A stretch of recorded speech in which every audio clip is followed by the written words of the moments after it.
श्री परमात्मने नमः।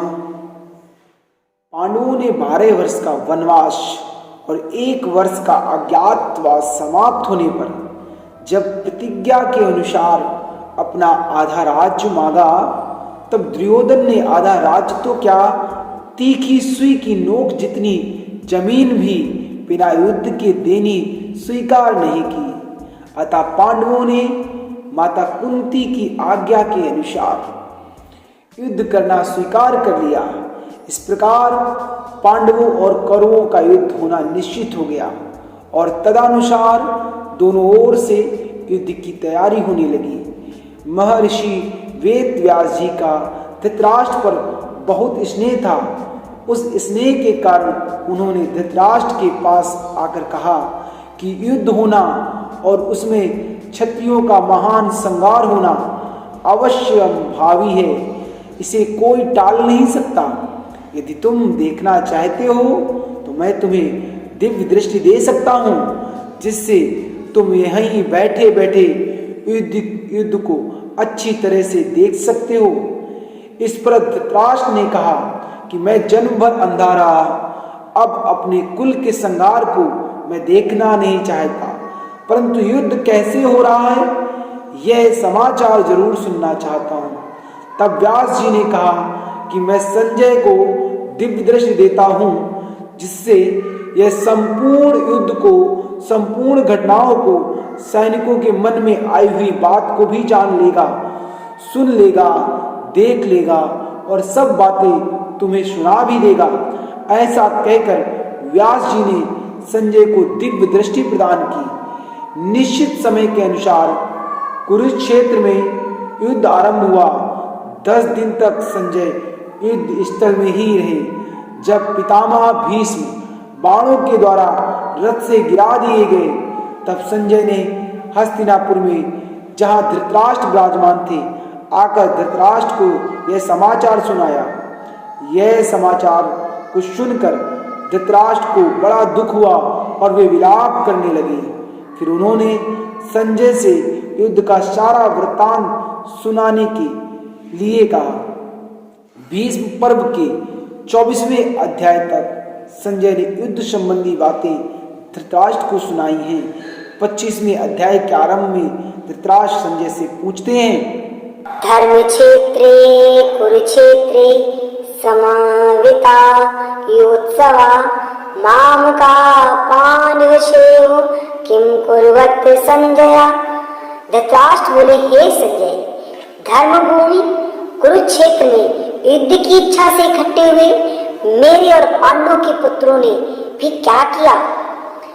धर्म क्षेत्र कुरुक्षेत्र अर्थात कुरुक्षेत्र में देवताओं ने यज्ञ किया था। राजा कुरु ने भी यही तपस्या की थी। अज्ञात धर्म में कार्य होने से तथा राजा कुरु की तपस्या भूमि होने से इसको धर्म क्षेत्र कुरुक्षेत्र कहा गया है। यहाँ धर्म क्षेत्र और कुरुक्षेत्र में पदों में क्षेत्र शब्द देने में धृतराष्ट्र का अभिप्राय यह है कि अपनी कुरुवंशियों की भूमि है। यह केवल लड़ाई की भूमि नहीं है, प्रत्युत तीर्थ भूमि भी है, जिसमें प्राणी जीते जी पवित्र कर्म करके अपना कल्याण कर सकते हैं। इस तरह लौकिक और परलौकिक सब तरह का लाभ हो जाए, ऐसा विचार करके एवं श्रेष्ठ पुरुषों की सम्मति लेकर ही युद्ध के लिए यह भूमि चुनी गई है। संसार में प्रायः 3 बातों को लेकर लड़ाई होती है, भूमि, धन और स्त्री। इन तीनों में भी राजाओं का आपस में लड़ना मुख्यतः जमीन को लेकर होता है। यहाँ कुरुक्षेत्र पद देने का तात्पर्य भी जमीन को लेकर लड़ने में है। कुरुवंश में धृतराष्ट्र और पांडु के पुत्र सब एक हो जाते हैं। कुरुवंशी होने से दोनों का कुरुक्षेत्र में अर्थात राजा कुरु की जमीन पर समान हक लगता है। इसलिए कौरवों द्वारा पांडवों को उनकी जमीन ना देने के कारण दोनों जमीन के लिए लड़ाई करने आए हुए हैं। यद्यपि अपनी भूमि होने के कारण दोनों के लिए कुरुक्षेत्र पद देना युक्ति संगत न्याय संगत है। तथापि हमारी सनातन वैदिक संस्कृति ऐसी विलक्षण है कि कोई भी कार्य करना होता है तो वह धर्म को सामने रखकर ही होता है।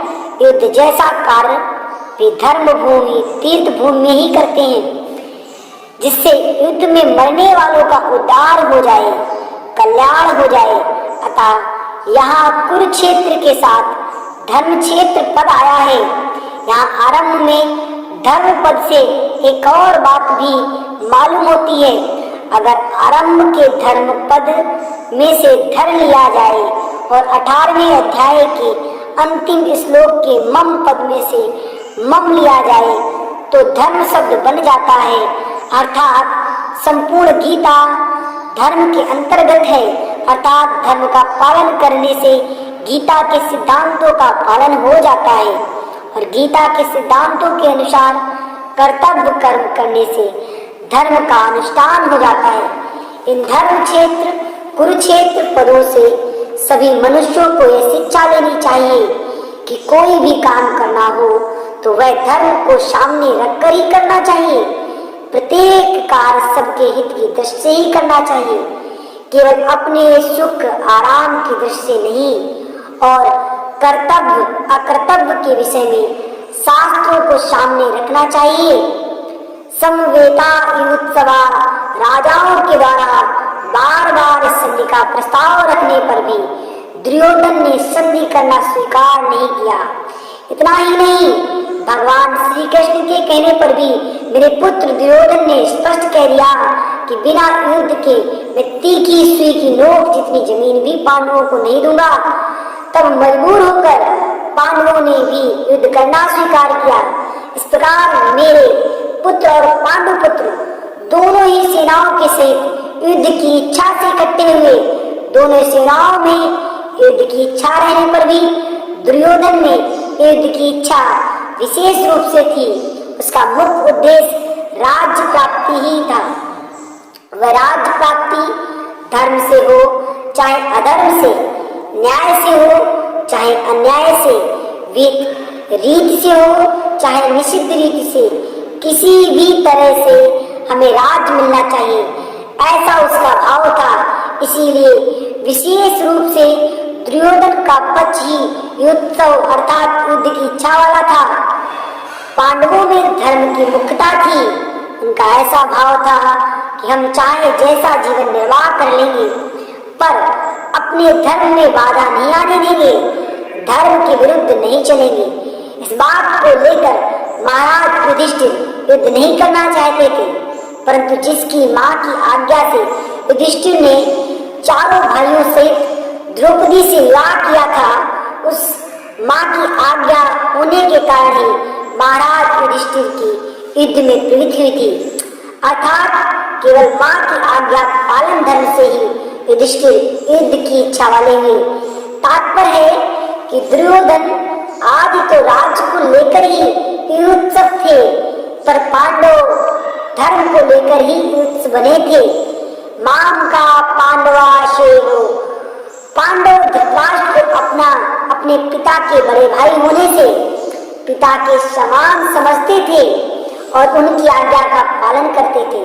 धृतराष्ट्र के द्वारा अनुचित आज्ञा देने पर भी पांडव उचित अनुचित का विचार ना करके उनकी आज्ञा का पालन करते थे।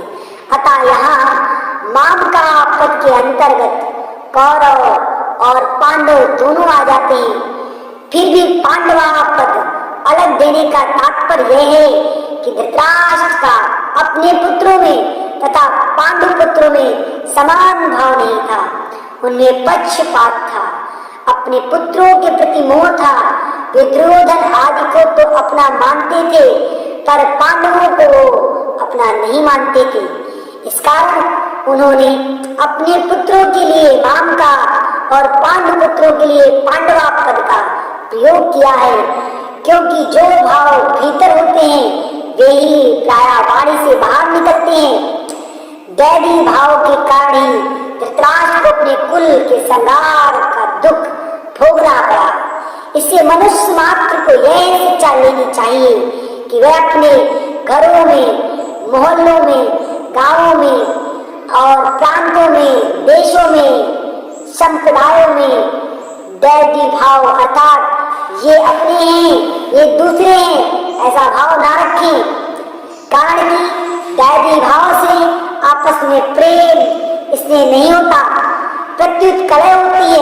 यहाँ पांडवा पद के साथ एवं पद देने का तात्पर्य है कि पांडव तो बड़े धर्मात्मा हैं, अतः उन्हें युद्ध नहीं करना चाहिए था, परंतु वे भी युद्ध के लिए रणभूमि में आ गए। तो वहां आकर उन्होंने क्या किया? मामका और पांडवा, इनमें से पहले मामका पद का उत्तर संजय आगे के दूसरे श्लोक से 13वें श्लोक तक देंगे कि अपने पुत्र दुर्योधन ने पांडवों की सेना को देखकर द्रोणाचार्य के मन में पांडवों के प्रति देश पैदा करने के लिए उनके पास जाकर पांडवों के मुख्य सेनापतियों के नाम लिए। उसके बाद दुर्योधन ने अपनी सेनाओं के मुख्य योद्धाओं के नाम लेकर उनके रण कौशल आदि की प्रशंसा की। दुर्योधन को प्रसन्न करने के लिए भीष्म जी ने जोर से शंख बजाया। उसको सुनकर कौरव सेना में शंख आदि बाजे बज उठे। फिर 14वें श्लोक से 19वें श्लोक तक पांडवा पद का उत्तर देंगे कि रथ में बैठे हुए पांडव पक्षी भगवान श्री कृष्ण ने शंख बजाया। उसके बाद अर्जुन, युधिष्ठिर, नकुल, सहदेव आदि ने अपने अपने शंख बजाए, जिससे दुर्योधन की सेना का हृदय दहल गया। उसके बाद भी संजय पांडवों की बात कहते कहते 20वें श्लोक से श्री कृष्ण अर्जुन के संवाद प्रसंग का आरंभ कर देंगे। किम कुर्वत, किम शब्द के 3 अर्थ होते हैं: विकल्प, निंदा, आक्षेप और प्रश्न। युद्ध हुआ कि नहीं, इस तरह का विकल्प तो यहाँ लिया ही नहीं जा सकता, क्योंकि 10 दिन तक युद्ध हो चुका है और भीष्म जी को रथ से गिरा देने के बाद संजय हस्तिनापुर आकर धृतराष्ट्र को वहां की घटना सुना रहे हैं। मेरे और पांडु के पुत्रों ने ये क्या किया जो कि युद्ध कर बैठे, उनको युद्ध नहीं करना चाहिए था। ऐसी निंदा या आक्षेप भी यहाँ नहीं लिया जा सकता, क्योंकि युद्ध तो चल ही रहा था और धृतराष्ट्र के भीतर भी आक्षेप पूर्वक पूछने का भाव नहीं था। यहाँ किम शब्द का अर्थ प्रश्न लेना ही ठीक बैठता है। धृतराष्ट्र संजय से भिन्न भिन्न प्रकार की छोटी बड़ी सब घटनाओं के अनुक्रम से विस्तार पूर्वक ठीक ठीक जानने के लिए प्रश्न कर रहे हैं।